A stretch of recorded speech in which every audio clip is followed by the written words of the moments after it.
Bom dia, pessoal! Tudo bem? Falarei nesse vídeo sobre história do Brasil. Meu nome é Marilúcia da Costa Pinheiro. O tema que abordarei nesse vídeo será o Brasil contemporâneo. Iniciarei com a seguinte frase: a democracia pode ter seus defeitos, mas é a melhor coisa que a sociedade já inventou. Então, ao final da ditadura militar, o Brasil se encontrava em uma grave crise social e econômica. A dívida externa e interna aumentou muito. O governo começou a gastar mais do que arrecadar e isso gerou uma hiperinflação. E a sociedade começou a se manifestar contra o governo, pedindo eleições diretas. Nas praças, nas ruas, começaram a acontecer passeatas a favor das diretas já. O representante desses movimentos foi Tancredo Neves.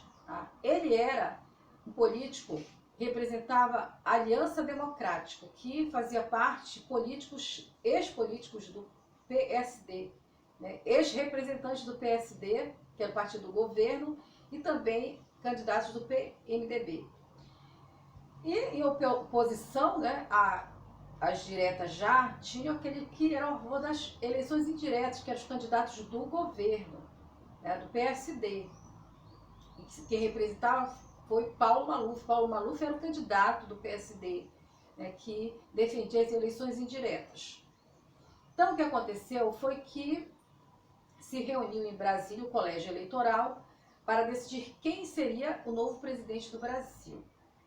E quem ganhou as eleições no dia 15 de janeiro de 1985 foi Tancredo Neves. Ele ganhou com 480 votos contra 180 de Paulo Maluf e 26 abstenções. Mas Tancredo Neves, ele não conseguiu governar, porque 12 horas antes da posse ele passou mal e precisou ser internado. E no dia 21 de abril de 1985 ele veio a falecer com problemas cardíacos. E quem assumiu foi o vice José Sarney, que era candidato ligado à ditadura militar. Antes de falar sobre o governo José Sarney, falarei sobre um balanço do período da ditadura militar, que vai de 1964 a 1985, o balanço socioeconômico desse período.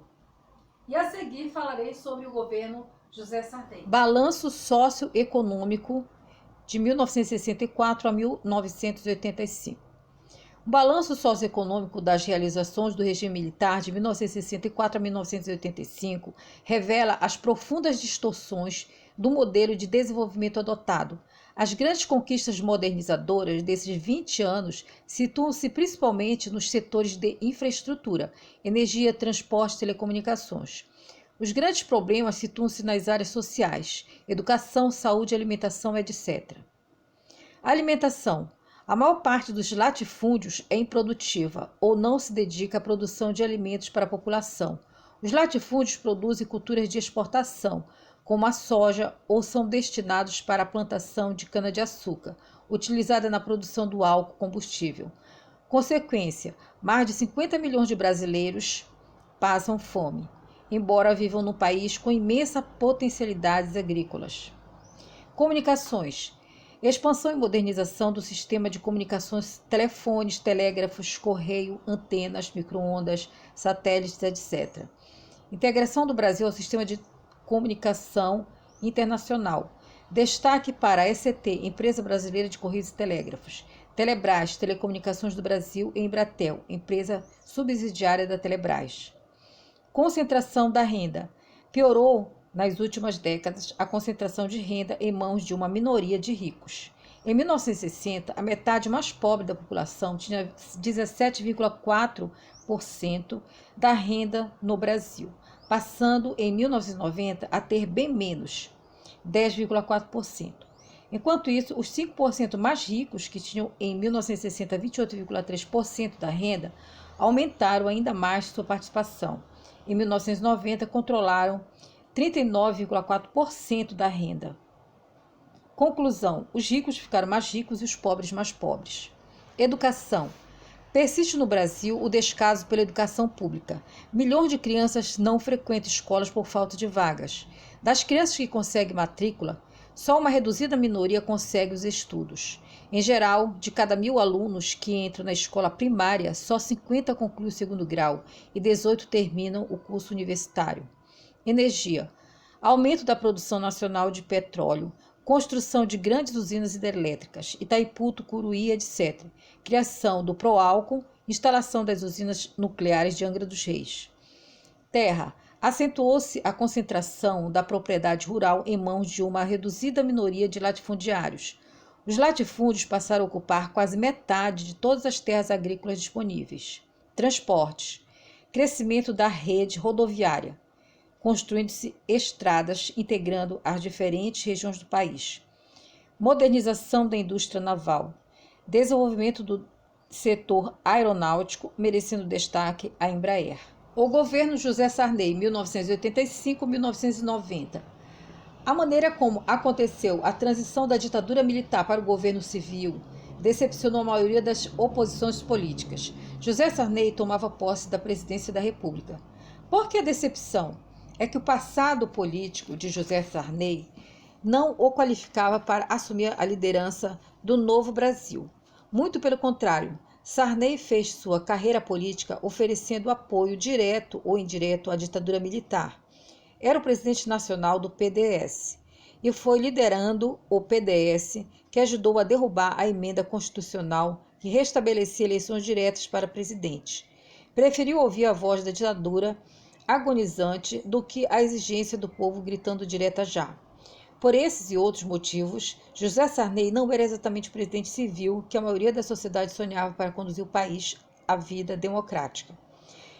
Tentando superar a imagem negativa que sabia possuir, logo no início do governo, o presidente Sarney jurou honrar os compromissos políticos assumidos por Tancredo Neves. Em 22 de julho de 1985, Sarney reconhecia as enormes dificuldades de seu governo. Herdei para administrar a maior crise política da história brasileira, a maior dívida externa do mundo, a maior dívida interna e a maior inflação que já tivemos, a maior dívida social, a dívida moral. Nessa época, o governo sabia que mais de 50 milhões de brasileiros sofriam o drama da fome, da desnutrição, da falta de moradia e de mínimas condições de saúde. Era urgente melhorar as condições sociais do povo. Mas os economistas do governo diziam que nenhuma política social daria resultados positivos se a inflação não fosse combatida. O Plano Cruzado. Em 28 de fevereiro de 1986, a equipe econômica do governo, liderada pelo ministro da Fazenda, Dilson Funaro, tomou medidas de grande impacto para o combate da inflação. Era o Plano Cruzado, cujas medidas de maior destaque foram extinção do cruzeiro e criação de uma nova moeda, o cruzado, fim da correção monetária, congelamento dos preços das mercadorias, reajuste automático dos salários sempre que a inflação atingisse 20%, era o chamado gatilho salarial. O Plano Cruzado foi muito debatido pela sociedade. As oposições políticas do PT e do PDT protestavam contra o plano. Diziam, por exemplo, que os preços das mercadorias tinham sido congelados no pico, elevados, enquanto os salários foram congelados pela média dos últimos 6 meses. Quer dizer, os trabalhadores saíam perdendo. Os empresários também criticavam o Plano Cruzado. Diziam que o congelamento dos preços era um absurdo, que nunca tinha dado certo. Falavam que o congelamento era contra as leis do mercado e que a principal causa da inflação brasileira eram os gastos ilimitados do governo, déficit público. Apesar das críticas, a maior parte da população apoiou o Plano Cruzado.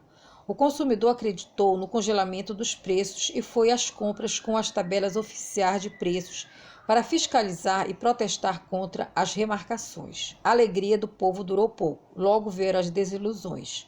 O congelamento foi sendo derrubado pelos produtores e comerciantes. Diversos produtos sumiram dos mercados e só reapareciam mediante o pagamento de ágio, acréscimo ao preço tabelado. Longas filas se formavam para a compra das mercadorias tabeladas. O governo não mostrou condições de fiscalizar o tabelamento dos preços e reprimir o desrespeito às normas do Plano Cruzado.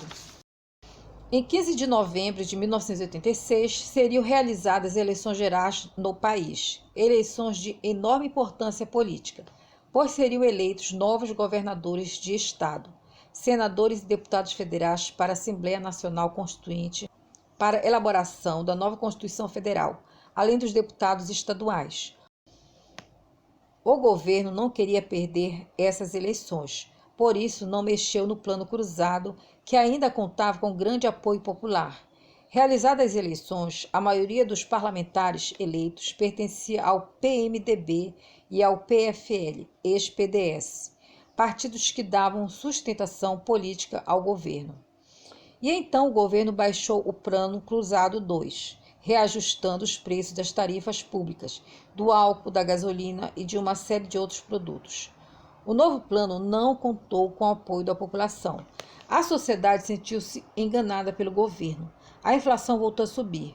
O ministro Dilson Funaro demitiu-se. O governo tentou aplicar novos choques econômicos de combate à inflação. O Plano Bresser, em 1987, o Plano Verão, em 1989, todos esses sucessivos planos fracassaram. Ao final do governo José Sarney, a crise econômica continuava extremamente grave. O governo não conseguiu equilibrar os três grandes problemas da economia: a inflação elevada, dívida externa e dívida interna do governo. A Constituição Federal de 1988. Então, no dia 1º de fevereiro de 1987, foi instalada a Assembleia Nacional Constituinte, que era composta por membros da Câmara dos Deputados e do Senado Federal. Não foi uma Assembleia exclusiva, ela também contou com a participação do Congresso Nacional, por isso que ficou conhecido como Congresso Constituinte. Depois de 20 meses de reuniões, discussões e debates com a sociedade, foi promulgada a nova Carta Magna do país. Vamos ver a seguir alguns pontos principais da nova Constituição Federal de 1988. Princípios fundamentais da Constituição Federal de 1988. O Brasil consagrou como regime político o Estado democrático de direito. O povo governados pode participar da formação da vontade pública, governo, diretamente ou por meio de representantes eleitos. A forma de governo do país é a República. A forma de Estado é a Federação, formada com as seguintes entidades autônomas: a União, os Estados, o Distrito Federal e os municípios.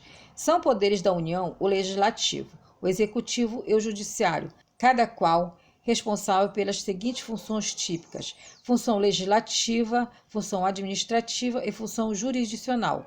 Crimes inafiançáveis e imprescritíveis. A Constituição determina que o racismo e a ação de grupos armados contra o Estado democrático são crimes inafiançáveis, não admitem o pagamento de fiança, e imprescritíveis, não estão sujeitos à prescrição. Fiança é o pagamento feito pelo acusado para que possa defender-se em liberdade. Prescrição é a perda da proteção de um direito em virtude do transcorrer do tempo previsto em lei. Direitos políticos. A Constituição estabelece que o alistamento eleitoral e o voto são obrigatórios para os brasileiros maiores de 18 anos, facultativos para os analfabetos, para os maiores de 70 anos e para os maiores de 16 anos e menores de 18 anos. Os analfabetos e os jovens com 16 ou 17 anos, embora possam votar, não podem ser eleitos para nenhum cargo político. Direitos do trabalhador. A Constituição trouxe como novas conquistas para o trabalhador direitos como jornada de trabalho de 44 horas semanais e pagamentos de horas extras, no valor de 50% a mais que a hora normal, férias remuneradas correspondentes a 1/3 a mais do que o salário normal. Se o trabalhador for vítima de dispensa arbitrária ou sem justa causa, deverá receber indenização compensatória, além de outros direitos. Direito de greve estendido a praticamente todas as atividades e serviços. Licença gestante com duração de 120 dias para a mulher. Ao pai foi conferida a licença paternidade de 5 dias. Ao trabalhador doméstico, cozinheiras, babás, arrumadeiras, caseiros, etc., foram assegurados vários direitos como salário mínimo, 13º salário, repouso semanal remunerado, férias remuneradas com 1/3 a mais que o salário normal, licença gestante de 120 dias, remunerada, aviso prévio e aposentadoria. Aposentadoria igual à média dos 36 últimos salários de contribuição, corrigidos monetariamente para preservar seu valor real. Nenhum aposentado pode receber menos que um salário mínimo. O governo Fernando Collor de Mello. Então, depois de quase 30 anos sem o direito de eleições diretas para presidente, O povo brasileiro reconquistou esse direito, exercendo no dia 15 de novembro de 1989 eleições para o primeiro turno. E no dia 17 de dezembro de 1989, eleições para o segundo turno. Vamos ver a seguir como foi o governo Fernando Collor de Mello. O governo Collor, 1990 a 1992. O presidente Collor venceu as eleições ao conquistar os eleitores com a imagem de político jovem, renovador e preocupado em combater os marajás, funcionários com altos salários que desfrutam as mordomias do serviço público, e empreender a modernização administrativa do Estado, privatizando empresas estatais, combatendo os monopólios, abrindo o país à concorrência internacional, desburocratizando as regulamentações econômicas, etc. De imediato, o novo governo tomou medidas drásticas para combater o perigo da hiperinflação, pois nos 12 meses finais do governo Sarney, a inflação acumulada chegava a 2.751,34%. No dia seguinte à posse, 16 de março de 1990,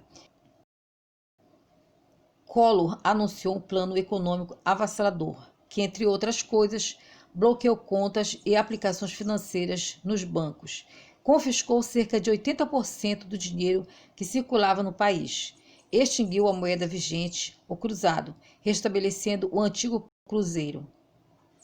O impacto do Plano Collor sobre a sociedade foi violento. Entretanto, grande parte da população aceitou o sacrifício, tendo em vista o ideal de conter o processo inflacionário. Mas não demorou muito para que as decepções se avolumassem. Após um controle inicial, a inflação voltou a crescer. O governo foi perdendo credibilidade. Depois de 2 anos de mandato, começaram a explodir na imprensa do país inúmeras denúncias de corrupção envolvendo a cúpula governamental. O grande marco dessas denúncias foi a entrevista do irmão do presidente, Pedro Collor de Mello, revista Veja, 19 de maio de 1992. Nessa entrevista, Pedro Collor de Mello acusava o irmão Fernando de ser cúmplice de uma série de negócios obscuros dirigido por Paulo César Farias, o PC Farias. A gravidade das denúncias levou a Câmara dos Deputados a instituir uma CPI, Comissão Parlamentar de Inquérito, destinada a apurar as irregularidades.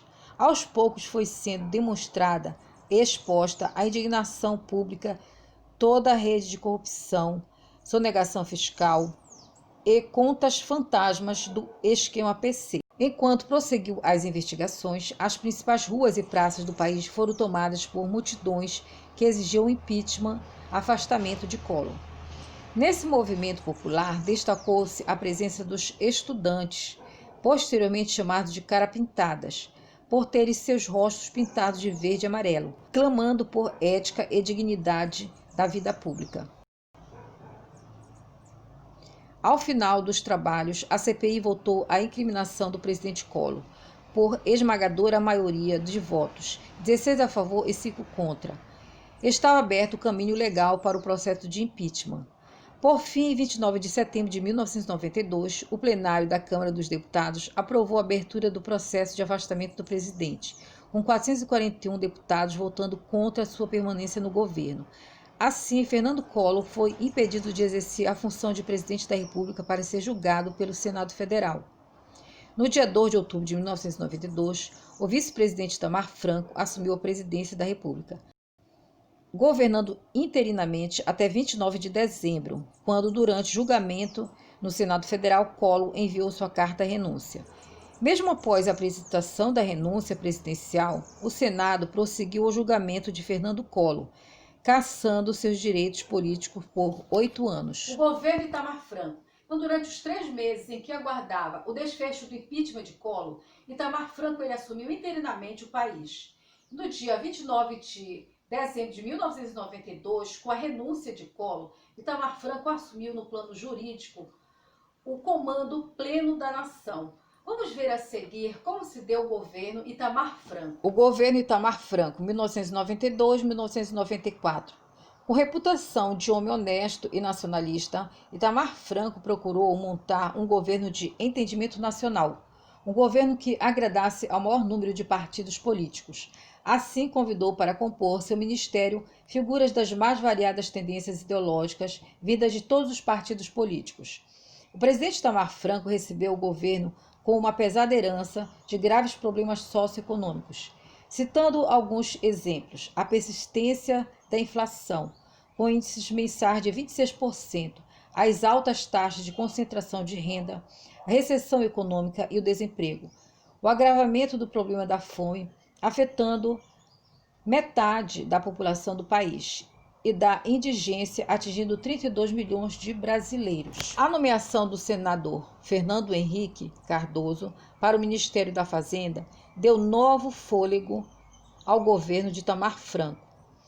Por meio de conversas conciliatórias com políticos, empresários e sindicatos, Fernando Henrique foi aos poucos ganhando a confiança da sociedade. Seu nome começou a ser cogitado para disputar as eleições presidenciais de 1994. Alguns meses após assumir o ministério, Fernando Henrique anunciou o Plano Real, que tinha como objetivo acabar com a inflação e estabilizar a economia. A partir de 1º de julho de 1994, entrou em vigor uma nova moeda, o real, em substituição ao cruzeiro real.